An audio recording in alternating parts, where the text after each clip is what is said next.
Welcome to A State of Mind. This is Julian Royce. I'm recording this here in my office where I work as a therapist, meditation teacher, and facilitator, and I'm excited to bring you a new episode because I truly believe in the power of conversations to change lives. Please check out the show notes for each episode to learn more about the topics covered and our guests, and check out the affiliate links of all our sponsors. That is a wonderful way to support this podcast, as well as visiting our Patreon page to support the podcast directly.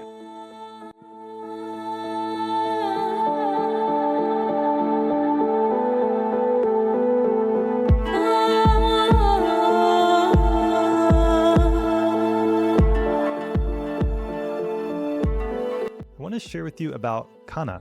Kanna is an amazing herb from South Africa. The scientific name is Salatium tortuosum, and it's been used for centuries to support mood, emotional openness, and connection. I've been working with a company called Ka Empathogenics here in Boulder, and I have an affiliate link below so you can order it and support the podcast. And I just want to share a little bit more about it. There's been some amazing scientific studies showing that people taking kanna actually score higher in compassion and empathy and openness, and it's a mood uplifter. It helps you feel better, almost like drinking a strong cup of dark chocolate cacao might be something similar, but it's different than that. It has its own unique feeling.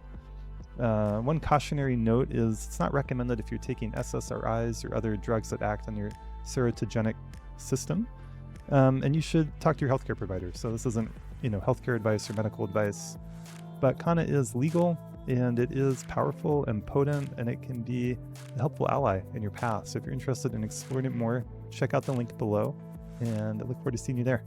Another way you can support this podcast and improve your overall health and wellness is through Shilajit. Shilajit is a traditional mineral-rich resin. It's been used for thousands of years in the Himalayas, and it's really incredible. I have access to really high-quality Shilajit that's been tested and made sure that it doesn't have any harmful additives, nothing like that. It's from the Ural Mountains of Russia, and you can message me at the link below in the podcast show notes if you're interested. And I'll just share a little bit about Shilajit. It's actually formed from ancient plant matter that's been compressed over centuries. It's very high in fulvic acid and trace minerals. It helps support mitochondrial function, energy production, and nutrient absorption. And a lot of people today are using it for vitality, endurance, cognitive clarity, overall resilience. It can taste a little gnarly, but I like to drink it in the morning with warm water, which is a traditional way to take it. And if you haven't tried it out, try it out. It's definitely been a game changer for me, and I think it's a great way to start off your day. Another way you can support this podcast as well as your health and wellness is to check out the blue light blocking glasses from EMR Tech. There's an affiliate link below in the show notes, and they're making really high quality glasses that I think are also pretty fashionable. There's different glasses for during the day, for during the sunset, or for during the evening. And I think this is a simple thing that we could all start doing more that can really improve your health. It'll improve your sleep at night if you wear them during the day and at night. There's research showing that blue light suppresses melatonin. It disrupts our circadian rhythm, negatively impacting our sleep quality, our recovery, and our nervous system regulation. And so as more and more of us are spending more time on screens, having things like good blue light blocking glasses that you actually like to wear, I think can be really helpful. So check it out below. Let me know if you have any questions. So I'm here today with Waylon Lewis. Waylon, thank you for being on the podcast. My honor. You're a good guy. Thank you. Yeah. And you are the founder, of course, of Elephant Journal, which, we've known each other for about at least 15 years. I've been in Boulder about 15 years, and you were one of the people I met, seen you at Trident, the Boulder Shambala Center. Yeah. And actually, I saw the Elephant Journal in the aisle of the Co-op grocery store in North Carolina, where I went to college, Chapel Hill, North Carolina. Wow. And so I already had that in my mind. I was like, wow, there's a yoga magazine. At the time, I was like, that was like new to me.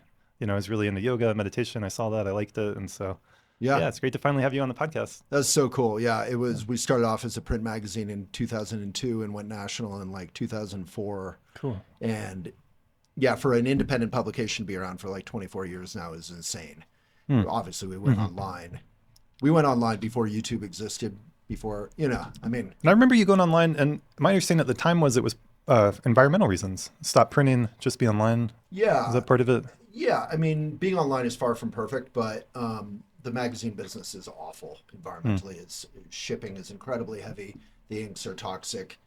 You don't really recycle the magazines. Recycling is a bit of a myth in terms of magazines. And then stores will order 40 magazines and only sell 5. and then they'll return 35. That's the business. Oh, jeez. Because, they figure if they have a hot issue, they might sell 35. So they want to make sure they Right. have the max. And then they return the rest. So environmentally, you're devastating the planet. It's terrible. And they're not really able to recycle it. Yeah, you can kind of recycle them, but there's toxic inks in it. And there's like plastic finish. Like almost all books have plastic coatings on them now. So when I've written 2 books. When I printed those, I did them independently through Elephant and did them plastic free, which no book in the world can claim. Wow. And only 50 years ago or whatever, every book in the world could claim. You go into an old used bookstore, smells amazing. You go into a new bookstore, smells like plastic. Oh, jeez. Yeah. That's terrible. So your book is the only book that's plastic free right now? I mean, obviously I can't say that definitively. I would hope I'm wrong, but the painful lengths I went to consulting with experts how to do it, I can't imagine anyone else does it. There's no financial reason to do it. Like you're not incentivized to do it. People don't really know about it. Yeah. You have to be pretty obsessed. Like my last book was beige. The cover was beige. I printed it during the pandemic.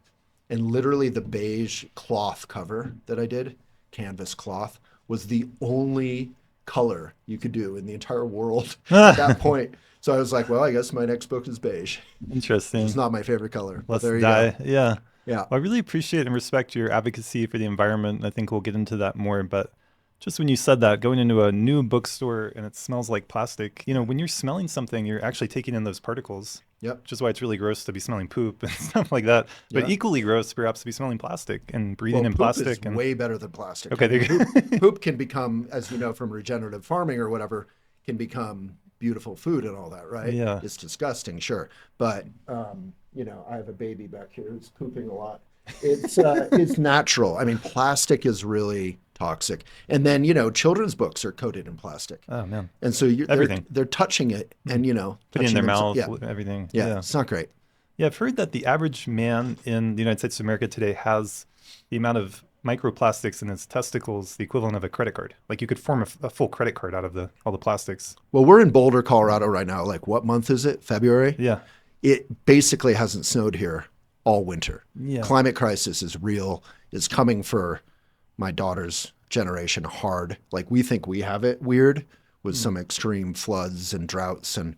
But when the glaciers all melt away in the Himalayas, billions of people won't have water supply. So for me, I'm vegan, all this stuff. I like to bike. Maybe it's virtuous on some level, but it's also more fun. It feels good to not be like killing pigs casually every day or whatever. And it's healthier usually, if you do it right. Yeah. Yeah. It's all that stuff. All that stuff. Yeah. We'll come back to the environmental stuff, I think. I kind of want to shift gears. I'm at your service. Yes. And I'm partly doing that. It's just, environment, all that, it's so important. And I get the sense it can be overwhelming. It can, it's so much there. Yeah, I think, it's only overwhelming because people are loyal to convenience. Yeah. So if you just do one little thing a day, like never get another to-go cup for coffee in your entire life because they're coated in plastic and you're drinking hot liquid out of it. Yes, yeah. And it's never recyclable. People call them paper cups. They're not paper. They're paper lined with plastic. Right. So, just like do little things. And then people say, oh, why should I do little things? Because, Elon Musk is destroying the planet with his private jets or whatever. Well, Elon Musk isn't going to start saving the planet. I mean, maybe he would, but that would be great. Yeah. He had a brief moment where he seemed to care about it. Yeah. But I think we need to reclaim our power. Like Jane Goodall, that's Willa's middle name. My baby daughter's middle name is Goodall. Jane said, there is hope. It's not overwhelming. But that hope is all of us have to own our power. It's a great message. Yeah. Thanks for sharing that. Yeah. I think one thing you spoke to just with your book, there's no financial incentive to go plastic free if you're publishing a book. So for me, it's a big question is the incentives. And part of where I think the environmental movement hasn't worked that well is, and this obviously isn't new to you, but shaming people or putting all this burden on the individual. Yeah. And what I think we really need are systemic changes so that it's not up to the individual to make 1,000 choices in a day to try to be environmentally friendly, but we could have systems that are in place where that's more the norm And I hope that we can move in that direction in the future. I think you're right, but I think there's a meme I just showed Kelsey where, you know, that meme where the guy is like, should I press this button or this button? Yeah. And it's like, he's like, both. And he's like, yeah. It's like individual action is collective if we all do it. Yeah. You know, and that's powerful. Yeah. And that's a little bit more by my bias. I actually think skipping a to-go cup is more powerful than like waiting for Taylor Swift to stop flying her private jet around, you know, because she's not going to. So if billions of us... There's an empowerment in making those choices if you have the right attitude around it and energy around it. Yeah. And we need to vote. You know, if you vote, then you're voting for systemic change, that kind of thing. Yeah.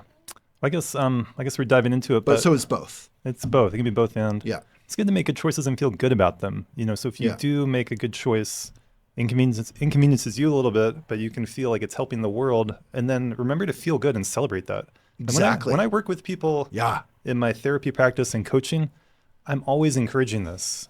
You know, they're like, I said I was going to meditate, 5 days last week and I only did 3. And it's like, well, let's celebrate 3 days of meditation practice. Let's celebrate you're showing up here today. Yeah. Let's celebrate you went to the gym.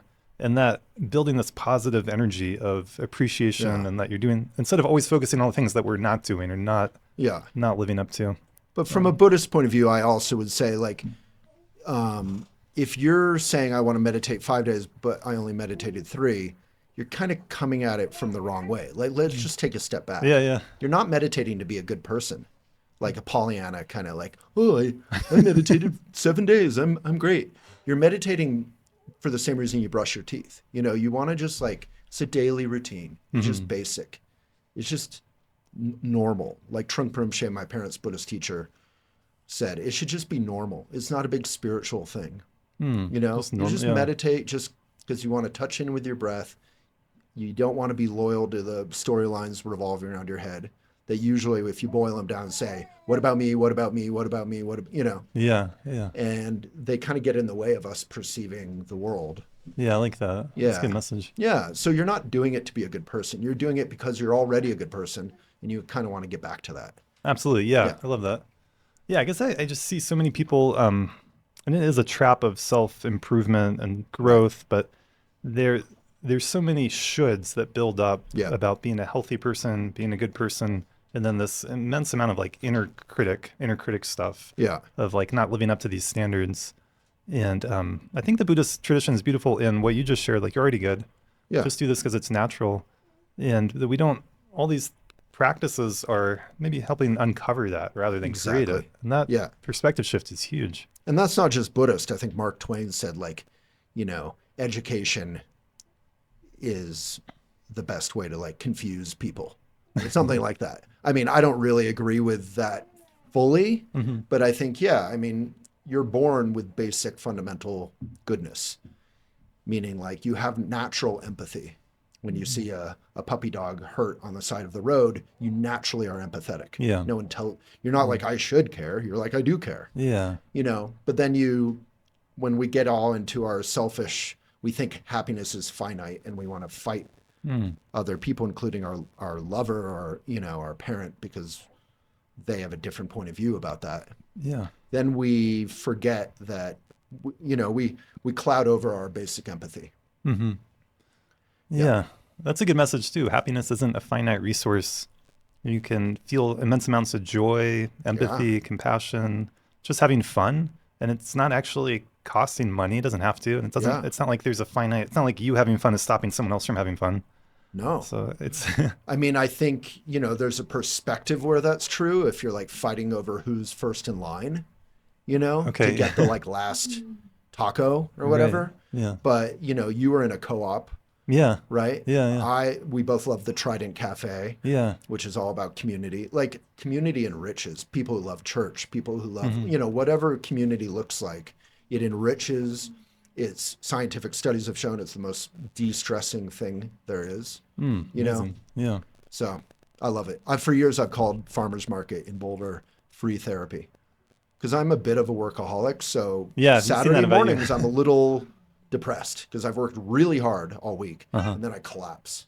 And that's usually Friday night, Saturday morning. And then that's when Farmers Market is. And if I can drag myself out of my house, bike downhill, and then I'm there, people say, "Oh yeah, how you doing, Waylon?" And I'm like, "Oh, But the 10th person who asks me how I am, I start waking up. I start being like, "Oh, this has been hard. This has been good." And then by the 15th person or whatever, because there's like hundreds of people there, it's community. Yeah. You start processing how you're doing. Mm. And then you open up and you relax and you're human again. Yeah. Yeah. And you're being seen and you're seeing other people and Exactly. you can tell they care. And Yeah. Yeah. It's so And beautiful. hopefully mutually, right? Because we're in such an epidemic of isolation and loneliness, unfortunately. And there's a lot of people feeling alone. And it's kind of ironic. And this gets into something I really wanted to ask you about, which is, and it's cliche at this point to say this, but we've never been more connected than we are today at any point in history with our technology. And yet the subjective experience is often one of isolation, loneliness, not feeling good enough, feeling helpless. I mean, so many people are there, and that's their day-to-day reality. And that the social media has somehow made all this worse, that we can, I can message anyone across the world, and yet working all day on a computer, feeling alone, whatever it is. Yeah. I mean, in terms of you and your work, you've been working so hard for so long, the Elephant Journal, all the stuff you do online, the social media. What is your sense of where we're at in the media landscape today and the direction it's going, and how you're a unique person in a lot of ways who's been able to carve out a niche for yourself in a landscape where, we're just seeing more and more consolidation, less and less diversity of real journalism and news sources. And it's just so hard to make it as an independent journalist. It seems that way from the outside. Yeah, I mean, there's a lot there in what you asked, but I think, going back to the loneliness thing, I think, we have to use technology, our phones or whatever, as tools, instead of being used by them. And everything in Instagram, in Facebook, in TikTok, it's trying to use us, it's trying to get our attention. They literally call it the attention economy, right? They want you to get addicted and to doom scroll or to... It's incredibly addictive. Yeah.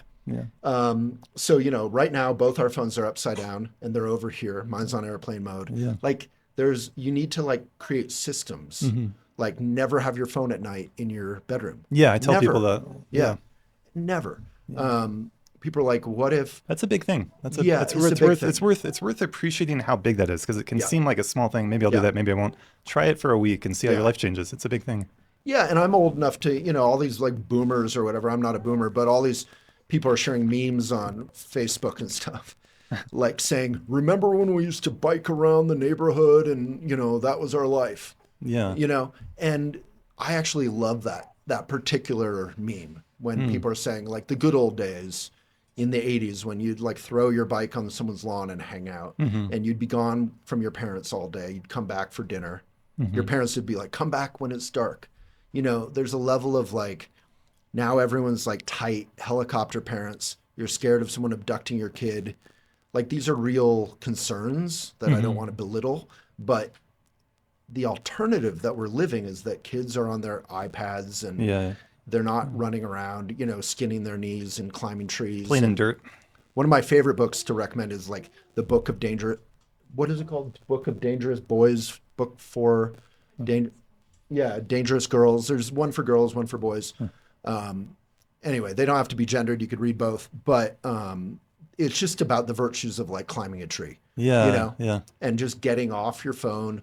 So are you familiar with the work of Jonathan Haidt? He's a psychologist. He wrote a great book advocating for more free time, let children be free, unstructured playtime, and how that's been lost and it's not good. Oh yeah, I mean we have my wife here has a 6-year-old.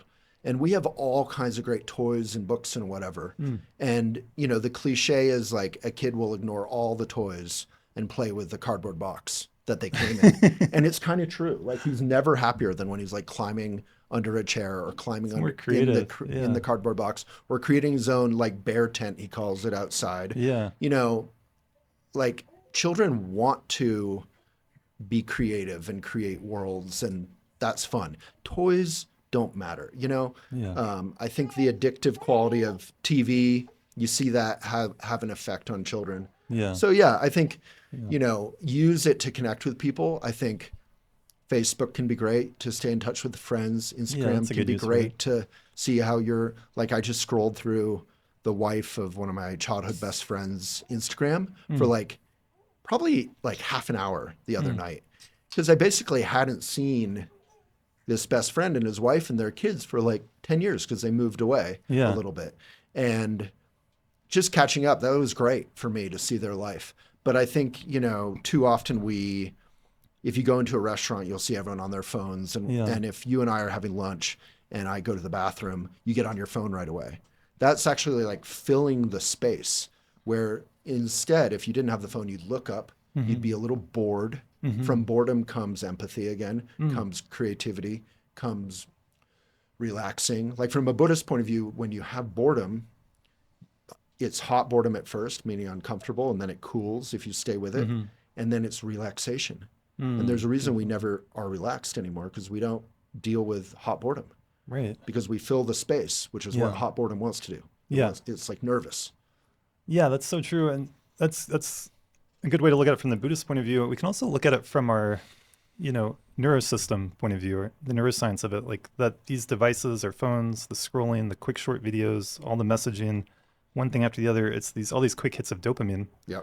And I've started to refer to it as kind of like junk dopamine, versus a healthy dopamine that would come from working out, for example, or getting a work project done. When you accomplish something like that, you get this healthy burst of dopamine because you accomplished something. Our phone is giving us all these quick hits of dopamine, and it's depleting our reward system. Dopamine is our reward system. And so then at the end of the day, you're going to feel worse. You're going to feel, you're not going to have that sense of accomplishment. You're not going to, because you've depleted all your dopamine throughout the day doing that, or kind of running off those dopamine hits, you're not going to be as sensitive to healthy forms of dopamine. And I've started recommending this to people. I do this myself. I'll take a break. I'll go for a walk, and I won't put in my earbuds. I won't listen to anything. I'll let myself feel bored a little bit. Yeah. And then when I come back to work, I feel refreshed. I feel excited to get back to it. Yeah. And I know if I spend that break just scrolling, I feel like depleted, cynical, nihilistic. Like it's just because a lot of it's like, some of it can be fun and entertaining. Yeah. And you can learn good things, but the net result tends to be negative, especially if you're doing it all the time. Yeah, two things I want to mention. One is like the importance of what you just said. Like I have a weird relationship with music because I love music and I have thousands of songs like all of us digitally. Yeah. But I pretty much never listen to music. Like my wife knows that. Like I'm never listening to music when I work or when I'm hanging out. Once in a while, like on a weekend, it's kind of fun to turn on something with coffee. But for the most part, I just want spaciousness. Same in the car. Number one, I don't want to be in a car, but if I am in a car, I don't want to fill the space with more stuff. I want to hear the birds. I want to, have my mind empty and relax. So it's not prejudicial, but it's just like, I think the whole hiking with headphones on or earbuds, it's a little sad. Like you're in nature, man. Like, get rid of the technology. Just let yourself have more moments without that stimulation, without entertainment. Yeah. And you can feel the reward of it. Yeah. And I forgot the other thing. Yeah. Okay. I was going to say, I think it gets too black and white and you just acknowledge this in a good way, where like, so I'm vegan. I've learned so much about veganism and empathy through Instagram, like the find thing or whatever it is, the whatever you call that. Yeah. And same with like, I'm like a little bit obsessed about like craft and like Victorian homes and turrets and, well-made things. Yeah. Things that aren't like made in Target, to sell in Target in plastic wrap. But so I've learned a lot about those on Instagram. Nice. And I will spend an hour. So you're using it intentionally. That. Yeah. That's a big difference, intentional versus mindless. But I'm not like honestly that intentional. That's my feed. Oh, cool. It's like turrets and vegan stuff sometimes. Absolutely. Yeah. I think YouTube in particular, it's an amazing source of information. I think it's the greatest library of information ever assembled, and I want to appreciate it. And you can use it intentionally, and you can curate your feed so that it can be more uplifting and more helpful for you. But the danger is, and even looking at some of the podcasters here, the danger is you start, you can fall down a rabbit hole of anything on YouTube. Yeah. I mean, that's been proven and shown again and again. Incredibly addictive. You can be like, all about equality and compassion, and then within a couple months you can be full on racist thanks to YouTube. So you just have to be. I don't know. That would be maybe a question for you. Like, that's a good question. How do you stay in the realm of where it's healthy and there's truth and facts and kindness involved? It's good to recognize the danger. That's a different danger. Well, I was going to share a story. Someone I've been working with for a few months now. recently lost his job, and it's a tough time. He's been struggling, needs to apply for a new job. Thankfully, he's making really good progress now. But a couple weeks ago, we had a session, and it was like, he's like feeling really down. Hadn't put in any applications. His marriage wasn't doing so well, having all these issues, and hadn't been working out, like all these things. And then we finally got to this place because I'm like genuinely curious, like, okay, well, what's going on here? What are you doing? What are you doing with your time? And it turns out that he has this massive addiction to YouTube. And he's been spending hours on YouTube. He's looking at it before he goes to sleep. And then to your point about the phone, looking at it when he wakes up, and his day is starting off on that foot, and then it's kind of spiraling. And so talking to him, I realized, I'm like, okay, so this, spending all this time on YouTube, like how much time, what impact is it having on your relationship, on your health, on your sleep, on your job search? And I realized, like, wow, you're fitting all the criteria for real addiction, just in terms of how it's impacting your life. Yep. And so in the last couple of weeks, he's kept his phone out of the bedroom. It was a real wake-up call. And we did this exercise where I'm like, let's imagine you just keep going the way you're going, and it's 3 months from now, 6 months from now, a year from now, and you're coming in here and you're saying the same thing. And like to just stay in that pain. I mean, the process is a lot slower than what I just described, but actually imagining that, actually feeling it, and feeling and facing that pain, then he was able to start to, like, first of all, just actually appreciate, and me too, like, wow, this is a big deal. Like, it's easy to think, oh, it's just YouTube, not a big deal, but actually it's a big deal. And then he's able to make some changes. And so the last time I saw him, he's like doing the applications, he's working out. Because one of the things I encouraged him to do is start off your day not looking at the phone and doing something hard. Do your workout first thing. And then you're priming your dopamine system to seek challenge rather than avoid it. And that can and if that makes a difference throughout your whole day, and you can do that a few days in a row, you'll be in a different place, in a few days. And so that to me is like, it just seems like hopefully a success story, but also a warning about how powerful these things are and the danger of kind of minimizing them. Yeah. Actually, it can be really big. Well, I think, so you asked about my experience with independent media or whatever before, and I think this connects with that, which is back in the 90s, I remember everyone who was like our kind of people, whatever that means, boycotted Walmart really actively. Right. Like, it was a big thing.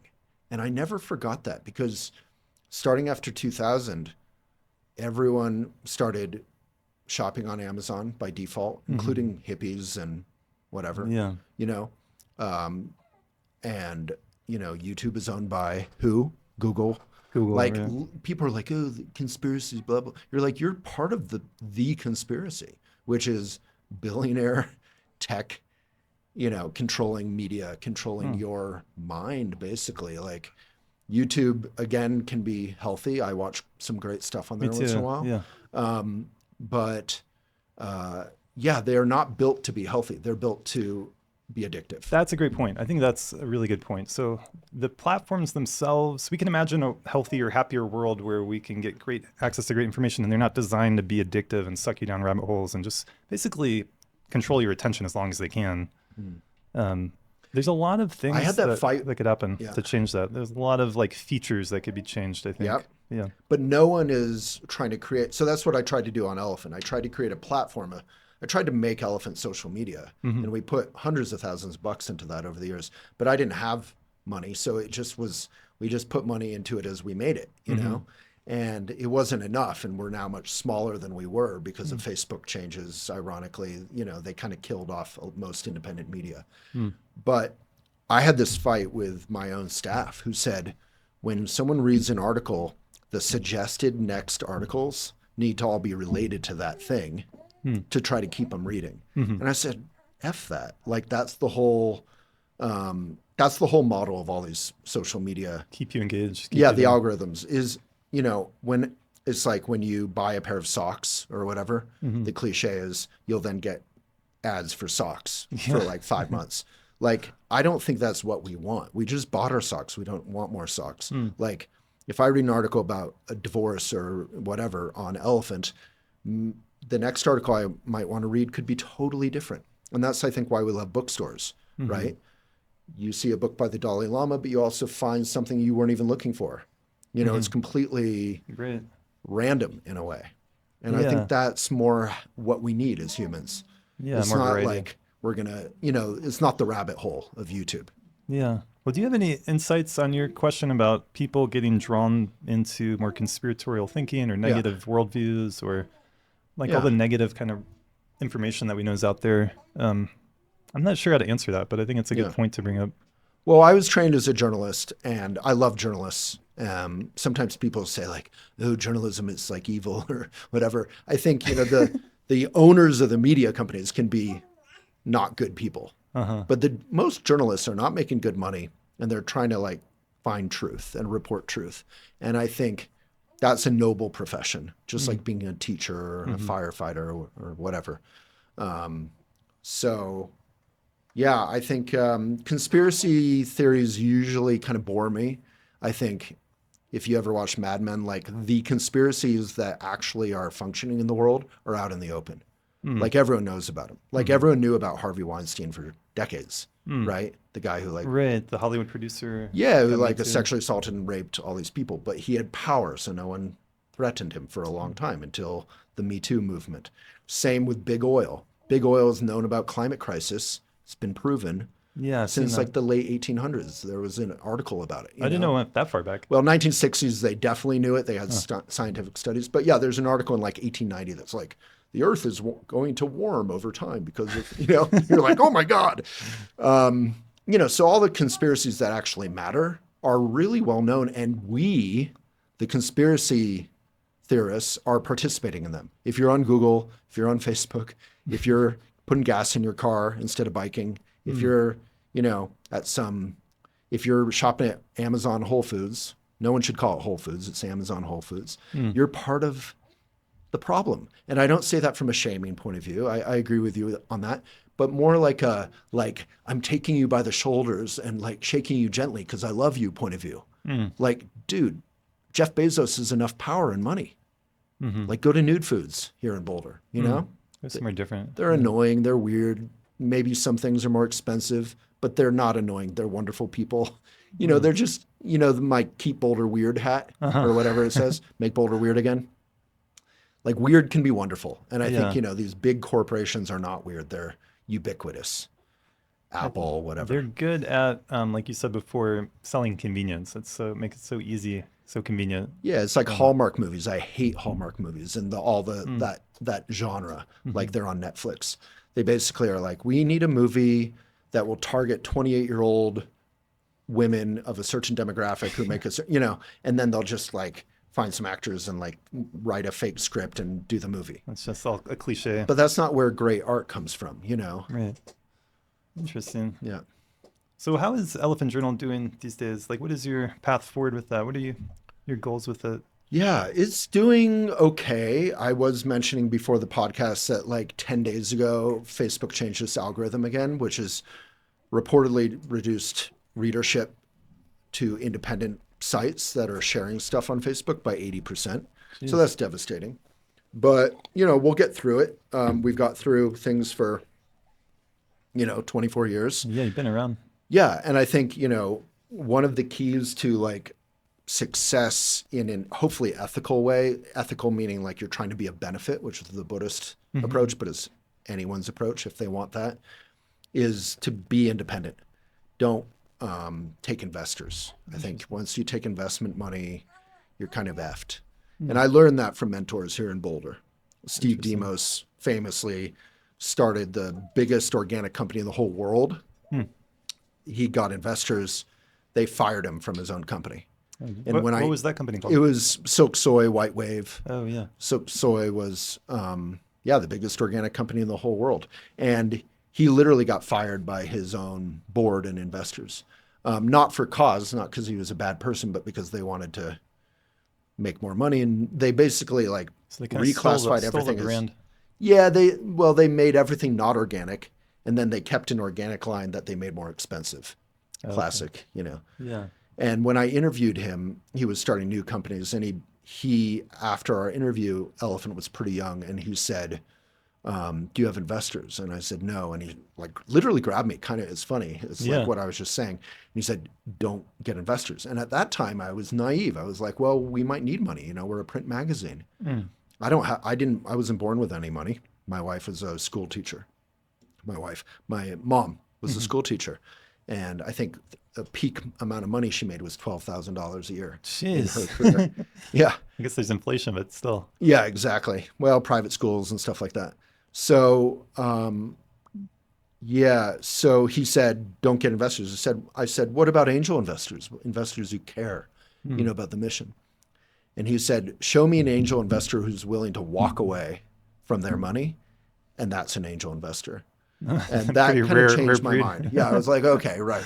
The angel investors still want a return. What would you say if someone's listening to this and they're thinking, well, we live in a capitalist society, and the market will determine the prices, and the market will determine whether Amazon grows or shrinks, and this idea of boycotting, like it should just be up to what people want to do and let the market sort it out.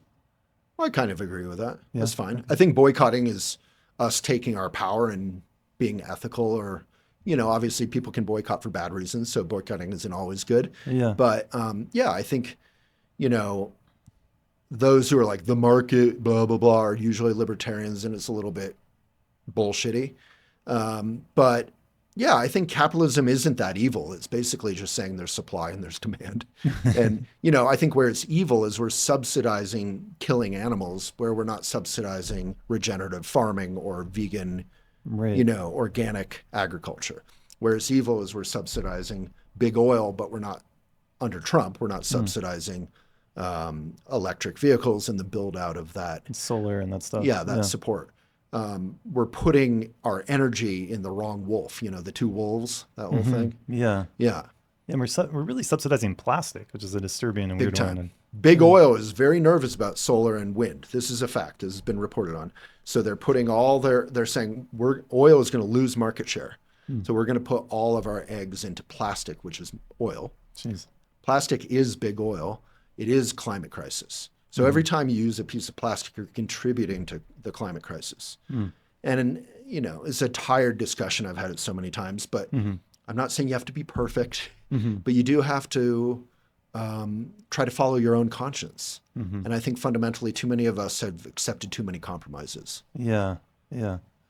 It's hard, but I think you're right. You can just start making these little choices. And it's not that hard. It's not that hard. It's like I go to grocery stores and I buy stuff in glass and tin, which is plastic lined, not perfect. And I do my best. There's some things in paper still. Yeah. And I put it in my bike bag and I bike it home, and I have like to your point about joy, I have a great time biking. You like it? Yeah. Not everyone needs to do it that way, but like you can find ways to be ethical. Yeah. I think, convenience is generally the ally of speediness, and both lead to burnout and to kind of capitulation to the man. And if we're trying to buck that trend and go in independent, ethical, mindful, eco, whatever way, we have to kind of say, do I care? And if you do, try to change your habits. And I think that is powerful, because if billions of people change their habits and say, I'm not going to order something, I'm no longer going to renew my Prime membership, and I'm going to shop at a local independent grocery store, that would have a huge effect. Yeah, it would. Yeah. I think, it's just make it simple, big picture. There's kind of two things I see. One is, capitalism is really good for markets and all that. But there's a problem, of course, of monopolies and these huge players like you're sharing with the media. How could someone starting out today ever compete with these giant players with the billions of dollars to start a project or to fund or to market? Yeah. And then the other piece is incentives. Why have we created a society where we're giving subsidies and incentives to plastic, to oil, to establish markets, animal agriculture that are bad for us? There's no we don't have to do that. We could do things in a different way.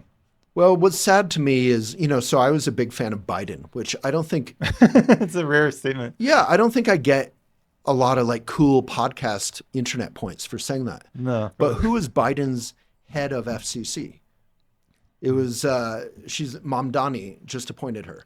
It was Khan is her last name, Khan. She was, if you read about her in the New Yorker, was like the #1 antitrust person in the U.S. Antitrust is a person skilled at breaking up monopolies.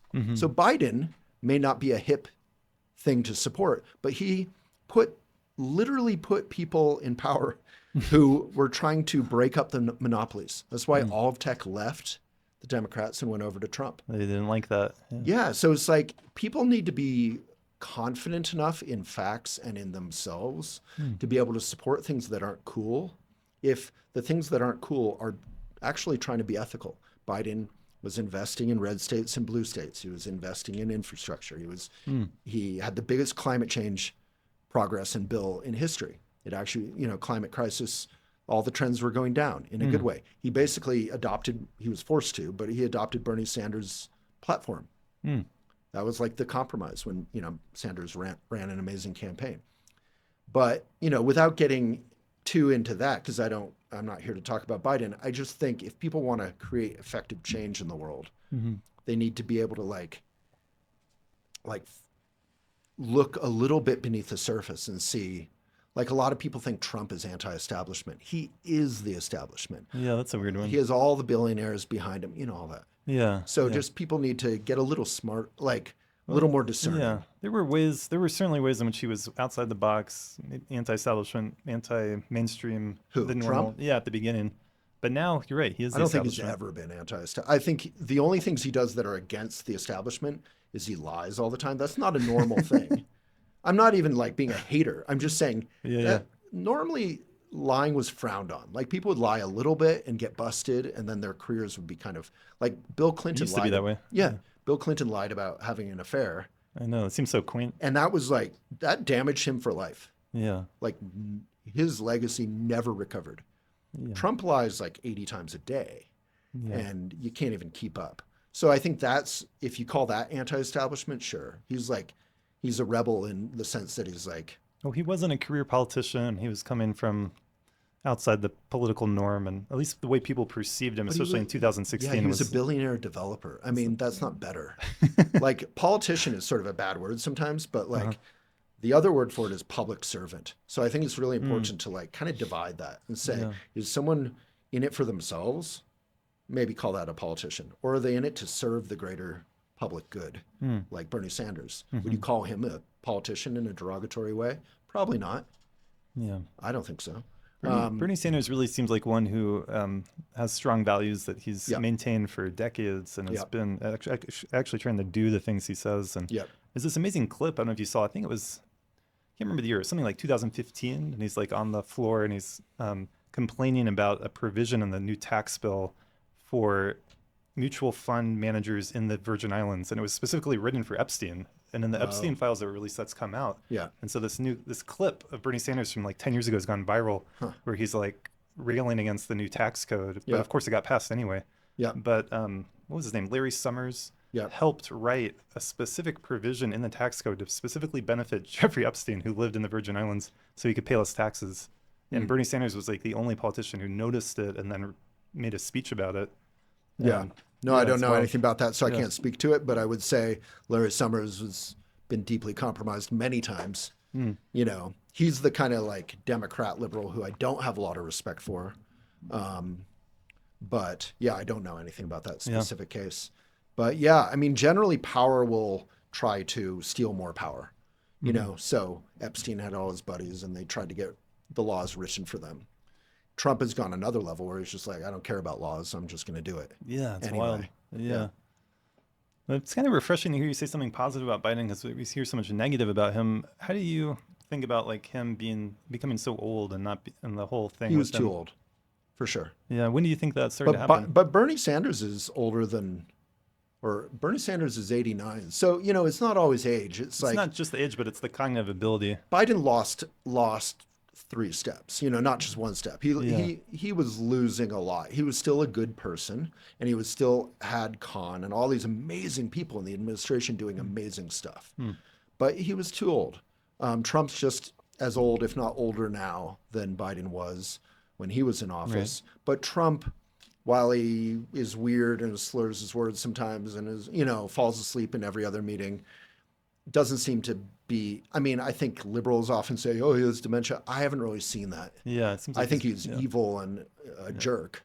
Yeah. But I haven't seen him like dementia exactly. I think he has bigger problems. But Biden clearly did. Yeah, I don't know if it was dementia or what, but he had lost 3 steps.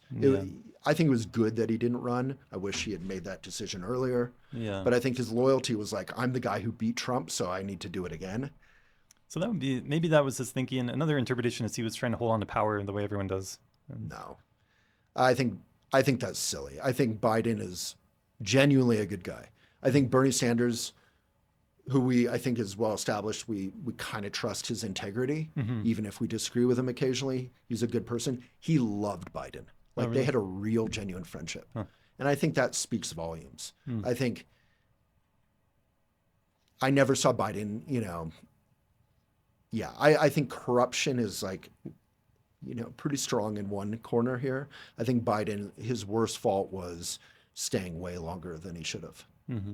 And, I think he genuinely wanted to defeat what Charlottesville really inspired him when he saw those tiki torches and the people yelling white pride and all that. Yeah. He was offended in his moral soul. And I genuinely trust that. Yeah. But without getting bogged down in that, I'll support anyone who will take climate crisis action and who genuinely seems to care about people, Yeah. That's been a big passion of yours. Does that come from your Buddhist background? Do you want to speak to that? Well, I think, ideally it should be a big passion of everyone's. I think I think about my baby daughter here and just the world she's going to live on. Yeah. I mean, Boulder, where we are, burned down like 5 years ago, 1,000 homes and a Costco and a hotel in the middle of winter. Right.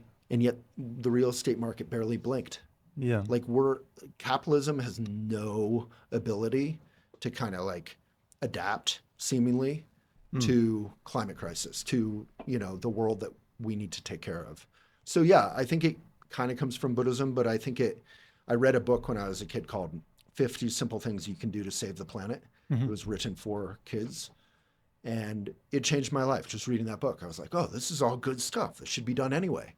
Like low flow shower heads, like whatever. And I think, people criticize the individual action rightly because we're letting billionaires just destroy the planet over here while we like say we don't want a straw, but I don't want a straw. So I think, do the right thing. Yeah. Whether it's powerful or not. Well, and this issue of plastics is a place where some people who are more on the right politically and those on the left can meet and agree. Yeah. No one wants plastic in their body. It's disgusting. And so yeah, I think a lot of people, if you talk to them, they want to leave the world better for their kids, and they want to help the environment improve. And it is there. And yet the environmental movement as a whole just seems so, I guess we're in a dark moment for it, to put it lightly. Like it just seems, there's a lot of nihilism, cynicism. There's a lot of attitude of like, well, it's fucked anyway, so why should I care? I have so little respect for nihilism. I mean, I understand that people want to give up, but I think that's just lazy. I think the second you remember you care about someone, whether it's your partner or your kid or your friend or whatever, it's impossible to be nihilistic. Like everything matters. It does matter. Yeah. And yeah, this is good. This is making me think about things. It's helping me because environment is a huge issue for me, especially in the past. Yeah. And your show, Walk the Walk, whatever it's Walk called. the Talk Show. Walk the Talk Show. Well, because you want to walk your talk. You don't want to just talk it. Yeah. This conversation is inspiring me to recommit to making some changes and trying to reduce plastic and just doing those little things. Yeah, plastic is forever. It's toxic for you. It's killing. Like I don't view plastic as vegan either. Like a lot of vegans are heavy into plastic, buying all these vegan products in plastic. I think that's awful because plastic is found in the bellies of bears and the bellies of birds and the bellies of whales, and they're all starving to death. So, and it's creating plastic is climate crisis. So it's killing billions of animals long term. So yeah, I think reduce or just get rid of plastic. Like obviously it'll happen a little bit here and there, but basically just get rid of it. Like in your clothing and everything. Like I basically don't wear plastic at all. That's another place to look at it for. Yeah. I've started to look for more bamboo clothing. Yeah, bamboo's okay. But secondhand is like gold. Okay. Right? And cotton is gold, especially if it's secondhand. Like organic cotton. Organic cotton, if it's new, is important because, Yeah. Okay. Could be a long conversation. Secondhand is generally a good thing to do. Interesting. But also, like, most of us have enough clothes. So I got to get a Yankees sweatshirt from 1920. Yeah, exactly. I'm wearing this like wool replica of 1927 Yankees. Yeah. Well, another thing I wanted to talk to you about was you grew up with Shambhala and with Yeah. Buddhism, and Yeah. it's been a big part of the history of Boulder and Yeah. the founding of Naropa University. And you already Yep. mentioned Chogyam Trungpa Rinpoche was this Yep. really famous Buddhist teacher who lived in Boulder for a while and Yeah. really inspired a lot of people to meditate. Yeah. And then there, of course, is shadow side to Yeah. his legacy. And Shambhala as an organization has been going through a tough time, Oh yeah. to say the least, with Yeah. their scandal and everything. Yeah. Anything you want to, I guess I'm just curious, like growing up in that community, like it sounds like a lot of people I talked to really, really appreciated Shambhala growing up. But Yep. obviously that wasn't true for everyone. No. Okay. I think, in the 70s and 80s, which was 90% of the like Shambhala heyday, and 90s maybe, there were a lot, it was all pre-Me Too. I think there was a lot of, there's some cocaine going on, there was some alcohol going on, there was sexual misconduct was somewhat like normalized, not just in Shambhala, but in the Boy Scouts, in corporate It's a good contexts, point. in Yeah. restaurants. I mean, people say Shambhala is evil. I'm like, this stuff happened in every corner of society because that's how society was. That's not an excuse for Shambhala, but that is context to Right. say, I think there's like a vociferous online world where people like really get off on hating Shambhala. Yeah, I've seen that. And I think they're welcome to do that. I think some good things have come out of that. As someone who, when I say I love Shambhala, that what I mean is I love meditation, I love community, I love the Dharma, I love the Sangha. Sangha can be weird. There's some people who are annoying. There's some people who are jerks. And then there's some people who deserve to be exposed and who are, unethical and doing bad things. And I think in any healthy community, those people need to be exposed and called out and held accountable or called in sometimes, which is an interesting conversation if you look up called out, called in. But because, people can be redeemable. You want restorative justice usually. But in any case, the main focus should be any community should be safe, or at least as safe as possible. Right. Yeah, absolutely. Yeah. I mean, you grew up in that community. It's been a big part of your life. Yeah. And it feels refreshing to hear you say, like, it's good that people, if they did something bad, they could expose. It's good to criticize it. Look, one of my childhood big sisters, not by blood, but a beautiful, wonderful human being. She was, I wasn't there. I was a little kid, but, I read about it in the sort of exposing process that happened however many years ago. She was, a victim of some older men when she was like 15. That's terrible. And that pisses me off. I mean, she was a wonderful person. And, I was mentioning off camera, like this other guy, we kind of knew he was a little lechy. You know what I mean? Like he would sort of try to come on to people. But he was taken to court by this former child. Jeez. I mean, she was grown up when she took him to court, but for him sexually abusing her. And he got off scot-free because he had money and whatever, good lawyer. I didn't know that part. I mean, I'm not an expert on the case, but I'm pretty sure he got off scot-free. I know he didn't do jail time or anything. So yeah, I mean, when I heard about that, I wanted to punch him in the face. I see him around town. I want to punch him in the face. So yeah, I think it's you don't want sexual abuse to be happening, obviously, or any kind of power abuse. Yeah. So what I hear you saying in part is there are good things about the Shambhala community. And you just named some of them, and meditation and the community aspect. And there's a lot of people that have benefited from it. And then there was abuse that happened, and it's good that that gets exposed and talked about. I think part of what is going on is we're so primed to this narrative of the evil cult. Yeah. And it's easy to see Shambhala in that light, and then have this negative view of everyone involved in it, all the teachers, and so we go back to that not throwing out the baby with the bathwater analogy. A healthy community would, like you're saying, be able to clean it out, be able to have justice, and doesn't mean that the whole thing needs to be destroyed or gotten rid of. Because there is a real feeling. I think you've done enough things with Shambhala to have felt it. Yeah.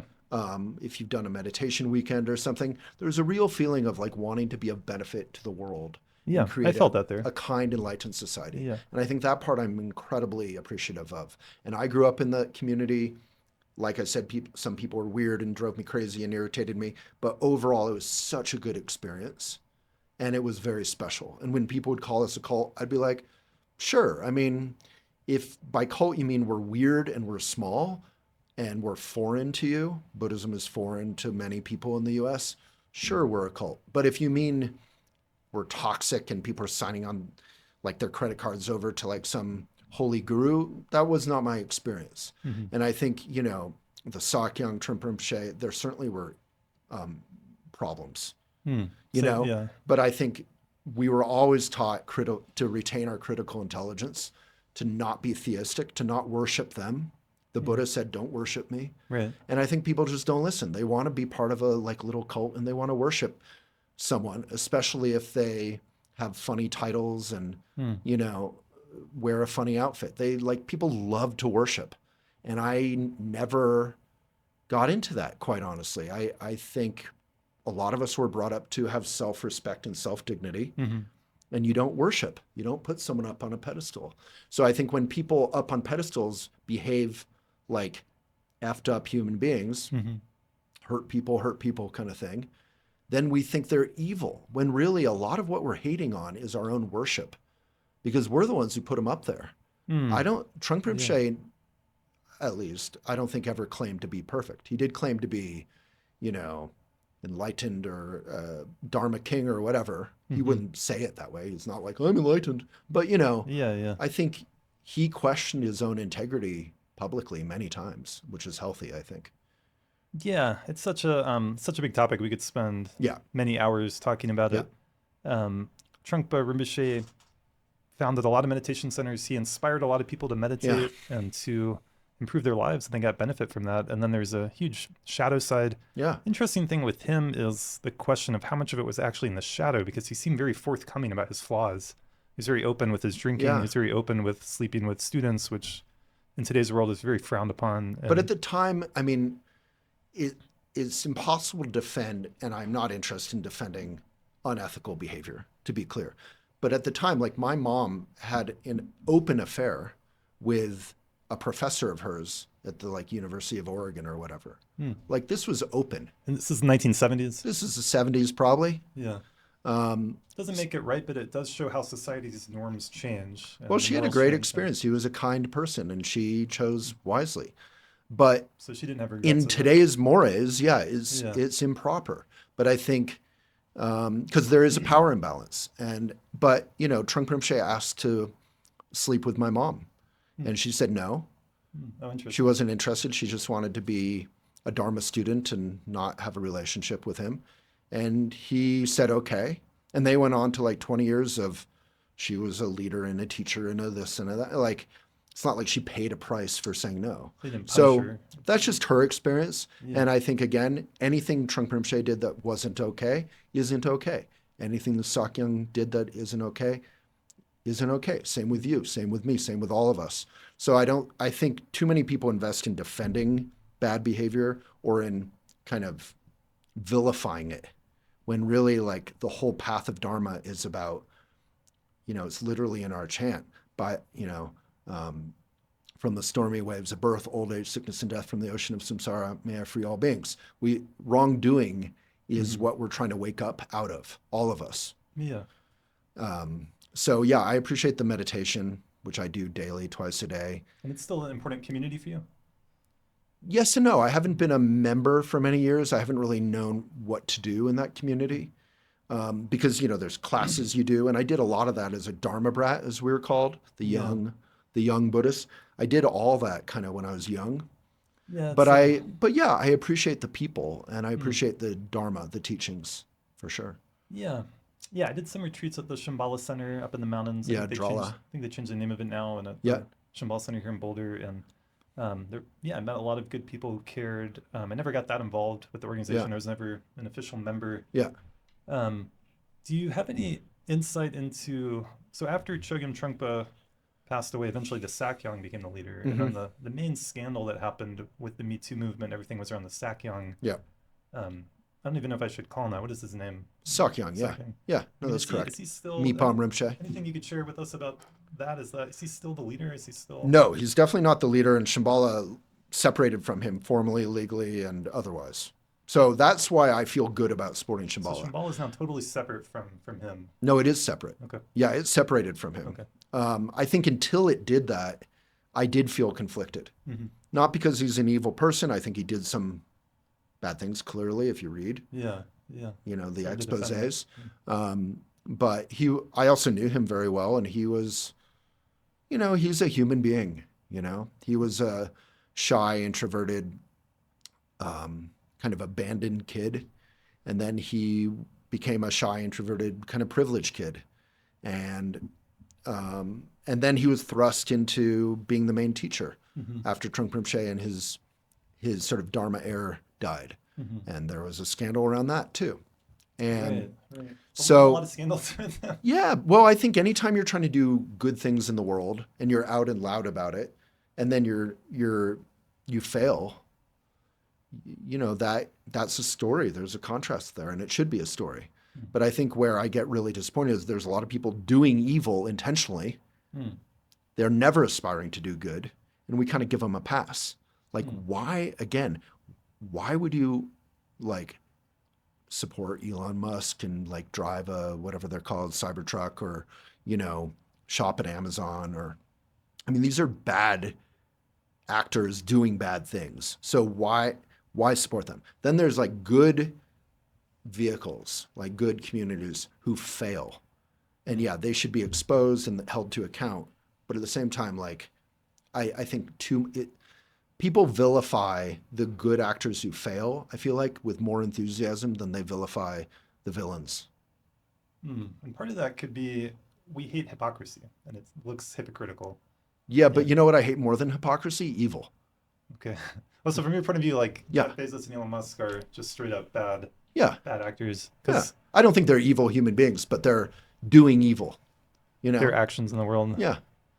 Yeah. And I don't think it's black and white. I think some of them are doing some good stuff. And I always say, like, if Trump woke up tomorrow and was like, let's, you know, subsidies for regenerative farms and, you know, solar, and like, let's be kind and honest and create good media that's independent. And, you know, I'd be like, I'd support all that. It wouldn't make me forget about all the bad stuff he's done. Yeah. But like, I'm not in it to hate anyone. Yeah. Well, I appreciate you going here with me, and such a big subject. I don't have the answers, but I wonder if in terms of Buddhism and meditation in America, if part of the path forward is going to be what you're speaking to, of less idolizing specific teachers, but still maintaining strong communities.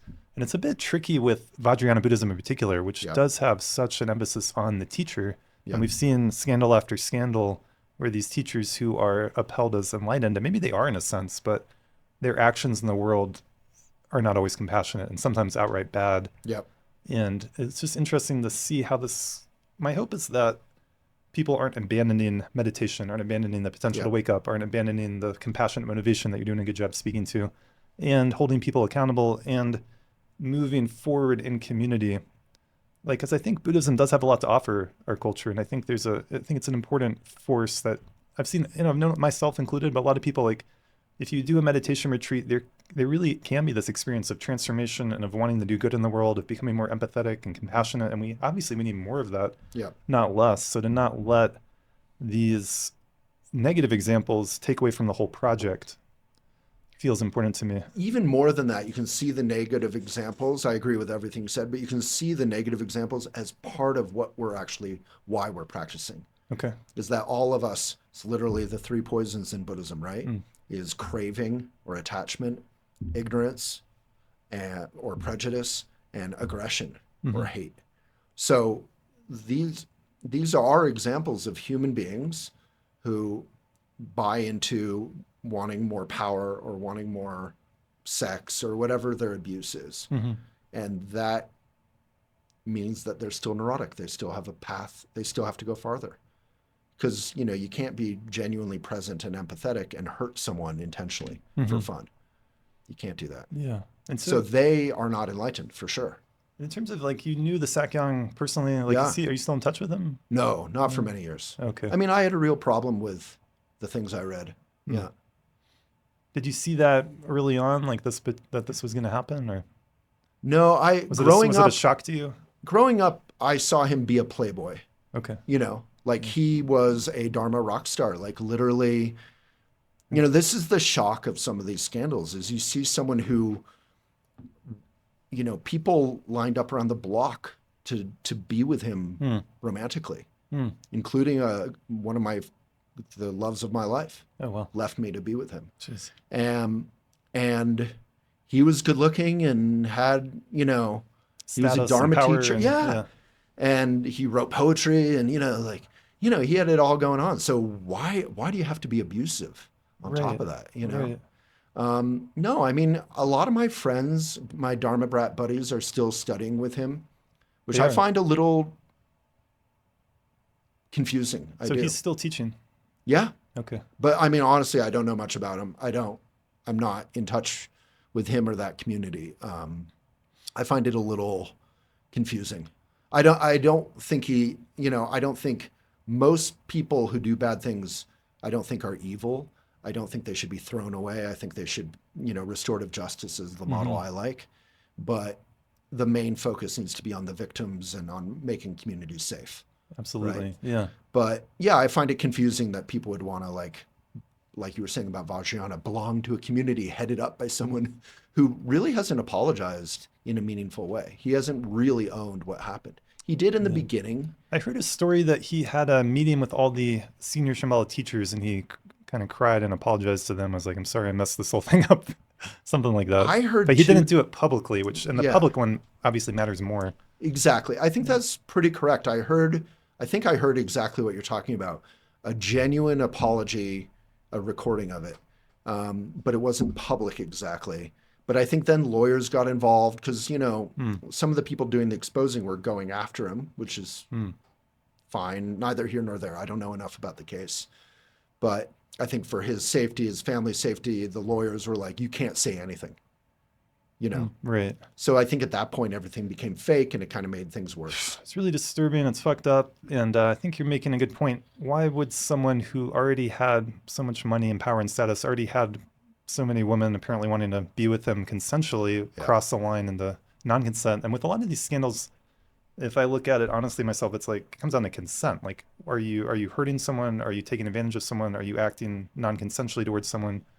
Because if he had, like, the way the Shambhala was set up and that culture, like he could have had multiple girlfriends and done those things without it necessarily being abusive, but it seems like he did cross that line and he should be held accountable. Yeah. And why, like, what's going on in his mind?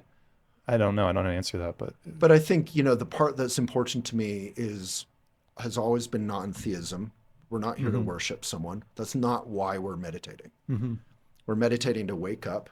It's literally what Buddha means, wake up, awakened one, and to be kind and to be of service to the world. So the whole teacher thing, honestly, I feel like is almost a distraction. Okay. And I almost feel like it's a healthy evolution that maybe we drop the kind of guru part of Vajrayana.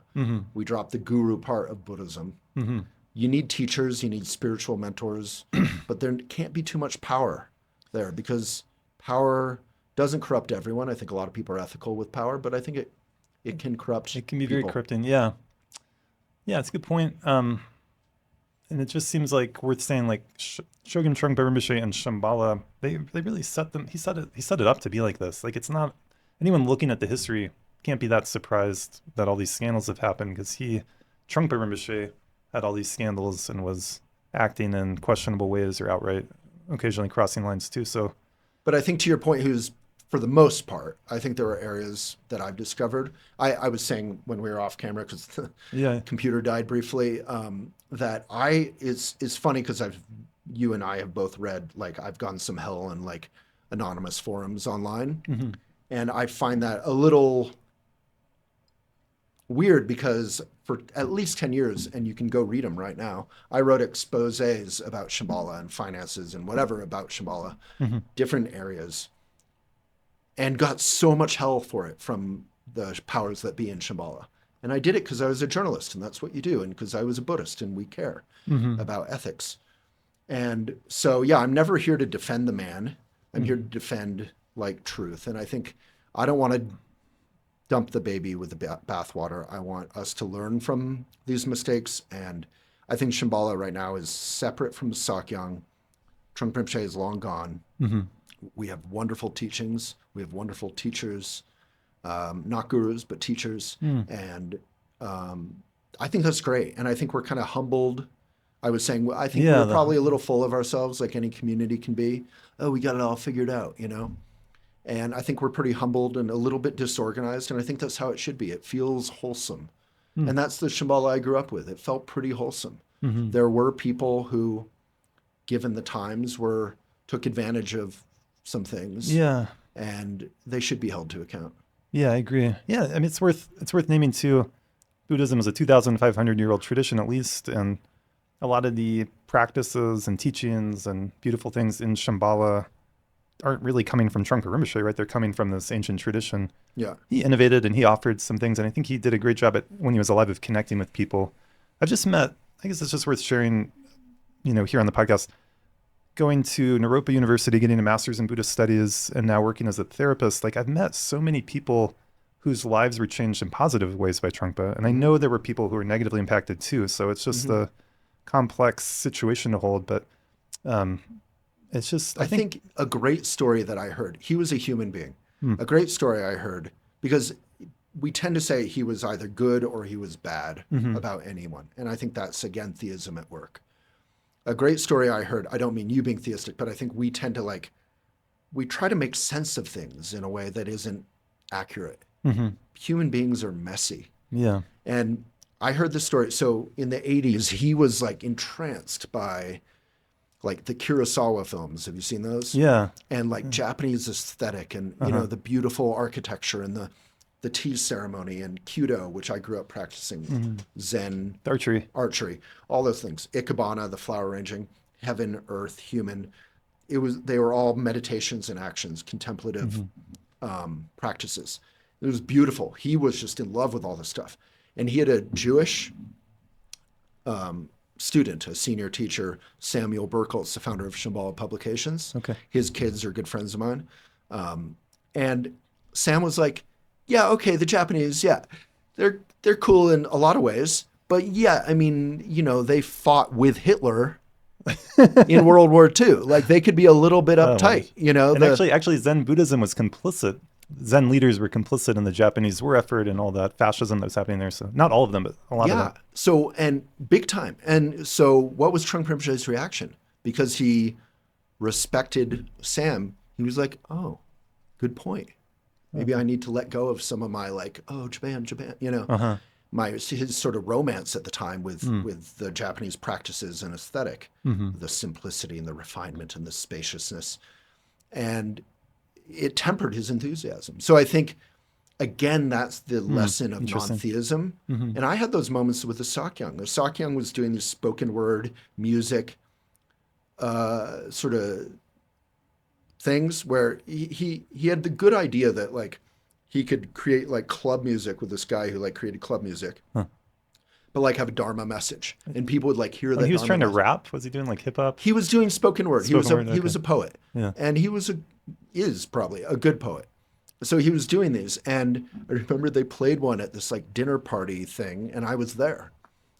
And my personality, I, again, had listened to the teachings of non-theism. My personality was to be a bit of the Joker in the king's court. So he played this thing, and it sucked, okay? It was not good. And are we over time?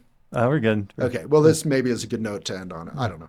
But it was not, maybe it could have been good with a few more iterations, but it was not there. And he played it, and he was like, what does everyone think? And everyone in the room, all these old squares, they weren't old, but they were square. They were like, oh, this is wonderful. Wonderful, Rinpoche. Oh, I love it. And then I'm sitting in the corner with Catherine, a friend of mine, 2 or 3 of us were young at the time. And I said, this is not great. This needs work. And he was like, oh, okay, yeah, what could be better? What do he was curious. He didn't say, you're evil, get out of my community. But no one else, all these senior teachers, all these people, no one challenged him. Mm-hmm. No one spoke up and Oh, said, interesting. this sucks. Like, I would not listen to this for fun. And when I challenged him, I wasn't trying to challenge him. I just said what I thought. He did respect that. And hopefully that would lead him to like trying to do another iteration Mm-hmm. if I was right, Yeah, yeah. which maybe I take your wasn't. point. It's So good I think good to give feedback. my And point is like yeah, the yes men deserve as yeah, much hell and criticism as the failed, leader. I agree. Yes, men and yes, women. Yeah, There's both. for sure. They're enablers. They're The creating this. enablers. They're creating this culture of Yeah, everything he does or says is right. It's a kind of yeah. cult of personality. It's a bold thing to say that Buddhism moving forward needs to drop the guru piece to some degree, or at least Well, I'm no expert, but look I at it. think the whole like worship thing is so boring and so Yeah, extra.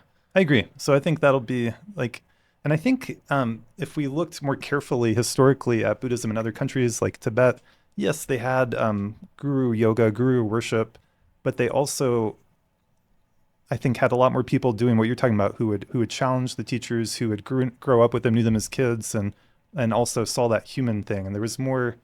It's interesting with the Tibetan Tibetan Buddhist system of all the different lamas. There was a kind of checks and balances. They could check each other, Hmm. and there's a danger here in this country with it where there's just kind of on their own organization, and they're not interacting with the other teachers who can check their power, and that can lead to more abuse. But So, interestingly, under Trungpa Rinpoche and on, it was changed by the Sakyong.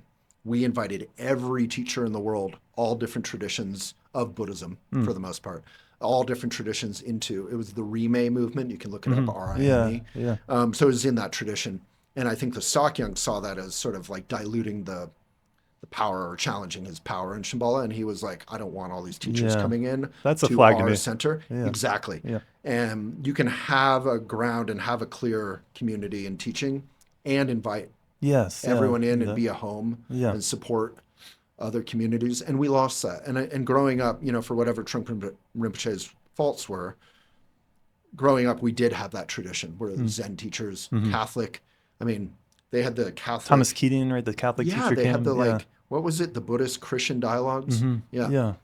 So, That's a and good the point. poets and the scientists. I mean, you've seen those posters over at Naropa. Yeah, There was a yeah, lot of genuine like art and kind of feeling of like revolution and enlightened society that was really exciting going on, yeah, yeah. And I think Absolutely. Trungpa did a lot of good things there. And I don't think that obviates or makes anyone need to ignore his failures. Mm-hmm. Yeah, it's complex, and I'm sure some people listening to this won't be satisfied, and because there's a lot of anger and hatred online Yeah. about anything to do with Shambhala, and I think it's good to speak to the nuance of it, and this Yeah. tendency online to just get so. I mean, it can easily become, I don't know what the right words are, just so negative and one-sided, and Yeah. in some cases that's deserved, but in a lot of cases it's like we saw some of the excesses of it with the Me Too movement. We've already seen, like, the last 10 years have been amazing. Like this big Me Too movement, a lot of powerful men that seemed like they were going to be held to account. Some of them were, but then I think we've also seen a backlash to that already with Trump being reelected, and with some of the stories that came out actually weren't true, and it's been complicated, and people are complex and messy. And during the Me Too movement, when people were saying, "Oh, believe all the women," and then I remember listening to Joe Rogan, he was like, "All the women, really, all of them?" Because I've known some crazy women in my life. Am Yeah. I supposed to believe them too? And it's like we've got to Yeah. be able to find this middle way where we can see things more in a more nuanced, more intelligent way.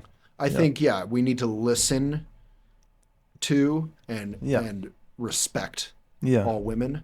But, we were talking about Pam Bondi Oh earlier. yeah, Like, there are women who are working overtime for whatever you want to say, for the patriarchy or for, things that aren't healthy or good. So, yeah, I think we need to really, that comes back to journalism or even Dharma, which means truth. mm-hmm. You have to look for the truth. Mm-hmm. And the Yeah, truth can be nuanced or complicated. But I think, the people who are kind of haters online, I think they have a fire and an energy that's in a way healthy. mm-hmm. Like burn it to the ground is sort of the basic energy, like Yeah, nothing's good enough. yeah. But I think that's sort of happened. Like Sakyong was kicked out. Shambhala is independent. In a It's sense, humble. it has been kind of burned to the ground, and it's rebuilding. I get Yeah. that And I sense. think, do they want to burn meditation to the ground? No. Do they want to burn theism and abuse down to the ground? Yeah. So I think on some level it's healthy, but When it's anonymous in a Reddit forum and you can kind of lie or attack anyone, that's not going to get anyone to a place that we want to be. Yeah, you got to take things online with a grain of salt and look at where it's coming from. Yeah, or in print or anywhere. Documentaries, yeah. I guess one last point around the teacher or the guru in Buddhism. If you really study the Buddhist teachings, it says really clearly this is a skillful means, a method to help you awaken, to help you live a more compassionate, ethical, and awake, connected life. That's the definition of skillful means. And so, I mean, it says that in the teachings. I always appreciate that about Buddhism. Like, it's not an absolute truth that you have to do everything your teacher says. It's actually a method that's supposed to be helping you. You need to check and like, is this helpful? Is this not? Is this in alignment with the Dharma? Is it not? It takes some intelligence and effort. It's not just like passively accepting whatever they do or say. Yeah, I mean, Dharma says actually the opposite of theism, which is always trust the principal one. You might have read that one. It's one of the mind training or Lojong slogans. Yeah. The idea is if I say, your shirt is black or your shirt is yellow, you say, okay, maybe it is yellow.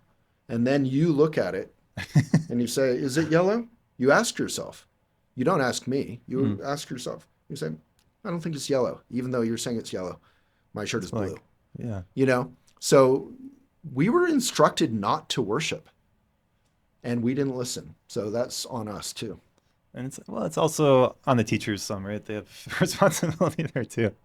For sure. As well as for sure on the teachers or the powerful people when they misuse that power on people who don't have power. But for most of us in the community who didn't experience abuse or witness abuse, it's still on us if we're participating in feeding this power, this theism thing. Yeah. Like in Buddhism, we were instructed to, when we bow, to do it with dignity, that we're bowing to you, to me. I'm bowing to myself when I bow.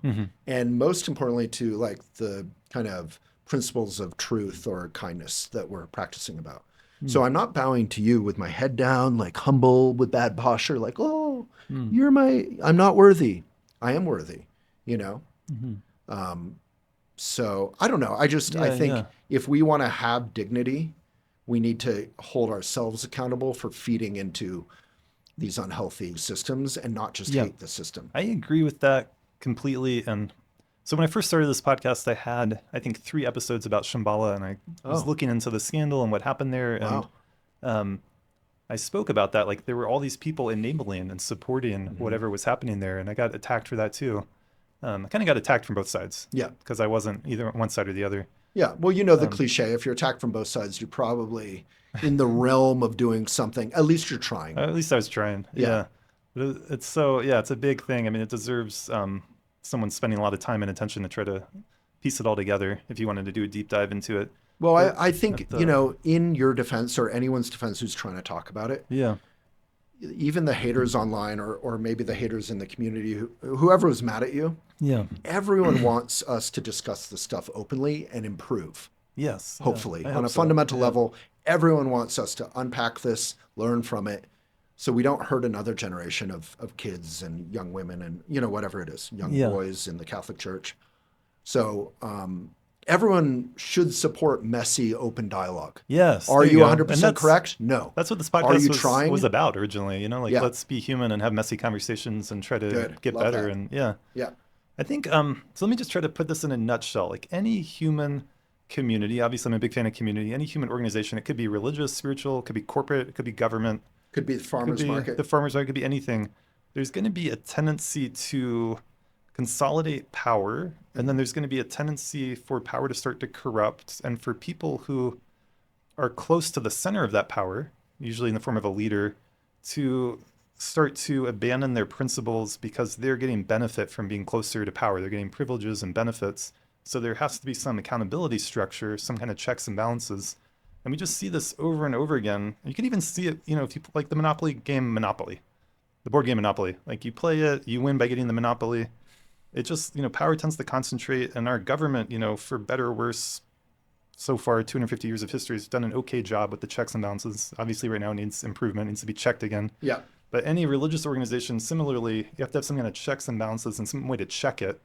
And it would be realistic to have the understanding that this is the direction it's most likely going to go in, so let's check it. let's keep checking it. Let's keep checking it over and over Yeah. again. It needs to be checked. It needs to be checked over and over again. Yeah. I agree. Yeah, I mean, so I've interviewed thousands of people. I've studied with hundreds of people, and one of them is Richard Freeman, the yoga teacher. Yeah. And I remember I invited him as Cindy Lee, a Buddhist yoga teacher, to teach a program at Drawla Mountain Center way back in the day when I worked there at, creating the sort of program development. And I remember, I'd grown up in Shambala, and some people were very worshipy, and most people weren't as theistic. They had their own lives, and they appreciated the Dharma, but they weren't like part of some cult. And I remember some lady went up to Richard Freeman, who's like a famous yoga teacher, one of the greats. I did yoga with him. Yeah, he's amazing. Yeah. And she went up to him and she was like, Richard, I just, she put her hands together in Anjali. Richard, I love you. You're so wonderful, blah, blah, blah. And I remember him looking at her just so utterly bored. And he wasn't rude to her, which I think is also important. But he just looked completely, he had no use for the worship. He just didn't care. And he kind of walked away as soon as he could. He had no vacuum in his self-esteem or his heart or whatever that he needed to fill. Trump is always like filling it with whether it's money or sex or whatever, power. That's the tendency of narcissists, right? Or narcissism, which is all of us have some narcissism. Fill that void. Yeah. And Richard, I saw him be so utterly bored of that kind of worship. And I said, this guy's a real guy. Real yogi. And from then on, I studied with him and respected him. And I story. never worshiped him. I asked him whatever I wanted, we talked about whatever, and he enjoyed that. When you don't worship someone, you have a relationship of respect and humor and genuine, messy, critical conversations. It's delightful. Yeah, I like that. Yeah. Thank you. Well, thank you for being on the podcast. It's great. Thank you. You're a good guy. Appreciate it.